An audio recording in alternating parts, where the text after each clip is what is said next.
believe that hands heal, and I believe that through that will be my ministry, and I can show the love of God by being a physical therapist.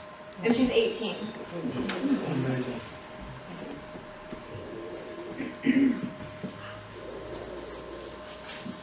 Amazing. These are just a few more pictures, and coming up on seeing the Archbishop. And I think it's the next slide. Yep. Okay. So as you can see, the Archbishop. I have a funny story to tell, but I think I'm going to let Drew talk a little first about our experience with the Archbishop.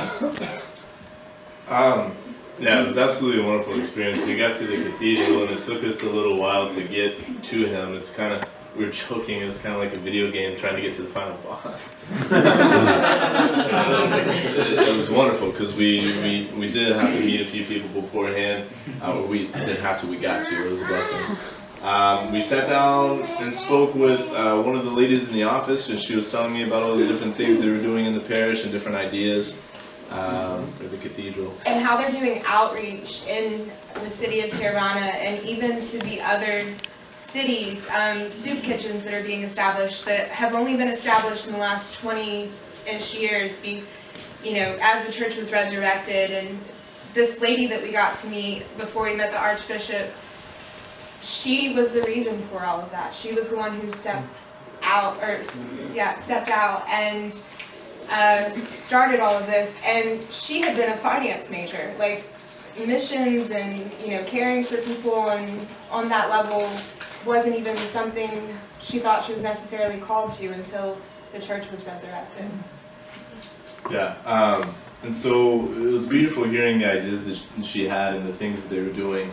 So soup kitchens, to kind of piggyback off of that, one thing that I really thought was beautiful that she said was whenever they're doing evangelism, and not just evangelism, but whenever they're doing things like soup kitchens or medical assistance or anything like that, it's not just for the Orthodox Christians, it's for people, and that's a beautiful thing because people need that, and so there are Muslims in the villages, they go and help as a church, and it's evangelistic, and it's also, showing love to people who need help. And so when we finally got to the Archbishop, this may be a little silly of me, but I thought it was also kind of funny, but a lot of people believe that Archbishop Anastasios will one day be canonized as saint, which is obviously the hope of all of us, but is especially interesting to hear that from multiple people and to be able to sit down with this man. And so while we were doing that, I was just kind of looking at him, looking at his beard and like his facial features and everything, and just thinking about that, and it was just really interesting. But the things that he had to say for us were incredible, and there was a peace about him. You could really tell that he had that peace that St. Seraphim of Saraf speaks about. And so I think the most beautiful thing about that is that he addressed each one of us by name. He asked something about us, what we're doing with our lives, what we're studying, and so forth. And during his conversation, he made a point to acknowledge each one of us individually, and acknowledge what we had told him about ourselves, and add it into his discussion and ask us more questions. And so we really felt like this man was investing in trying to get to know us and making us feel welcome and things like that. So it was wonderful. He kind of put me on the spot. I told him I was studying philosophy, and I was the first person he asked a question to, which was very intimidating. He turned to me and he said, "All right, Andrew, what is the existential question for the day?" And I was like, I have no idea. So I came up with something, and I was like, okay, we'll speak a little bit about evangelism. Easy out, right? Because that's what they're doing. And so he spoke to us about missions, and he spoke to us about the importance of missions, and he spoke to us especially about a parish that does not do missions, really has no life, because missions and evangelism, is definitely part of the life of the church. And so that's a beautiful, beautiful thing, and hopefully something that we can, continue at the local level. We can kind of apply that and continue that for us. evangelism here and everywhere, really. So it was wonderful. He gave us some books that we didn't have, which is always a great thing. And yeah. So I will speak on the Archbishop later, because we're going to move on with this video. But I will say this. I was entirely humbled by this man's presence. I literally felt like I was in the presence of God when I was in this room. I couldn't think of any words to say. It was a beautiful experience.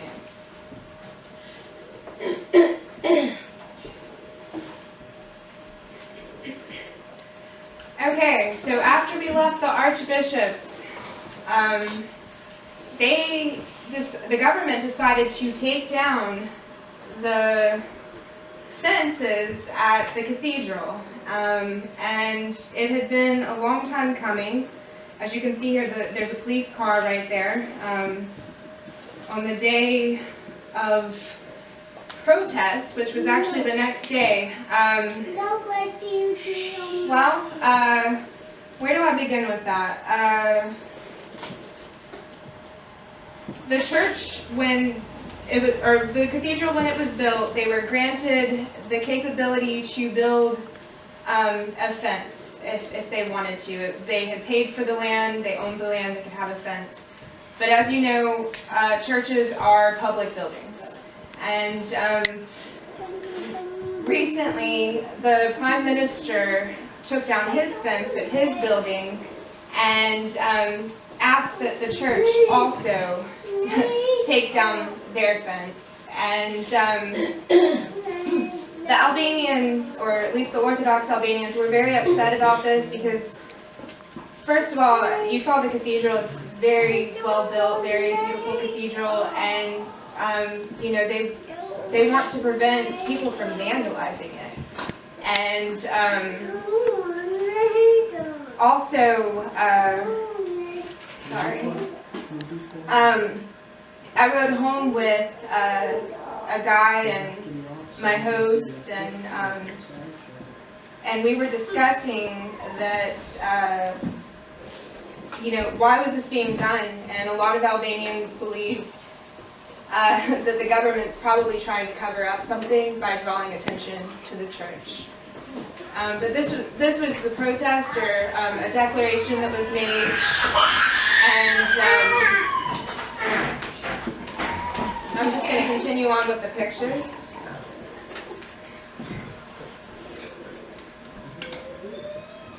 Drew really getting into the spirit.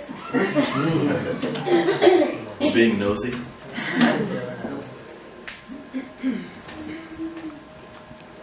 Drew got an interview. Sorry. And we laughed afterwards. We're like, well, we don't know what words they'll put in Albanian. Then he said in English. Well, that's not good.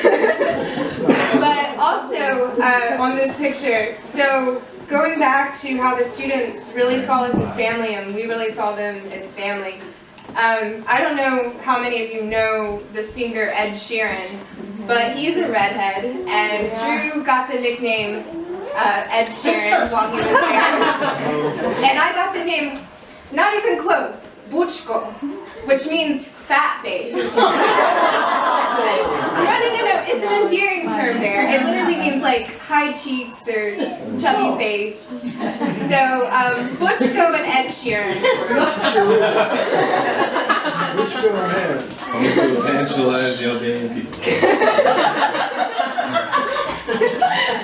Okay, and this, this is the first cathedral that was in Tirana.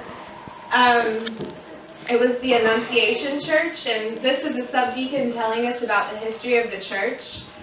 During communism, this beautiful church was a gym. A gym? Yeah. They covered up the walls with really thick and, I don't know, a special type of paint. Plaster? Now it's plaster, but I don't know what it was before.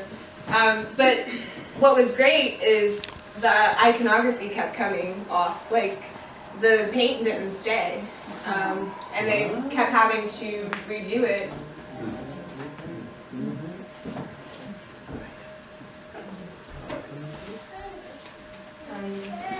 It's hard to see these pictures. I will have them posted online. They're much clearer online. We also had pre-sanctified there on Saturday morning, which was odd for me. I had never been to a pre-sanctified in the morning, but because Albanians are very strict in their fasting rules, I did not mean to do that. In their fasting rules, they will literally not eat for 2 days, so sometimes they have pre-sanctifieds in the morning. We'll just catch back up where we were.